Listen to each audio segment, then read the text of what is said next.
Bueno, esta planta es una de las más viejas del mundo, es una conífera. Empezó su desarrollo evolutivo hace 300 millones de años, casi nada. Alguno igual se acuerda, yo no. Lento, pero por la estructura que tiene, si tenéis un jardín rústico, por ejemplo, va muy bien. Otra cosa sorprendente es que llegan a alcanzar hasta los 80 metros de altura. Es una de las plantas que más altura alcanza. La eucaria la vamos a poner aquí, porque la idea es poco a poco ornamentar esta esquina. Habrá que comprar planta, pero algunas de las variedades que hay aquí se van a poder aprovechar. Eso es algo que hay que hacer, porque las plantas, bueno, pues también hay que respetarlas e intentar aprovechar su vida útil.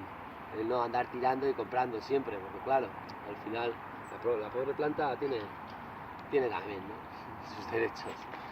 No tiene ningún derecho realmente, pero bueno, nosotros le otorgamos alguno. Bueno, pues vamos a poner esta aquí y poco a poco iremos haciendo un pequeño arriate de plantas. Una maravilla. La lluvia en Sevilla es una maravilla. Bueno, hasta Agaur, no tan lejos.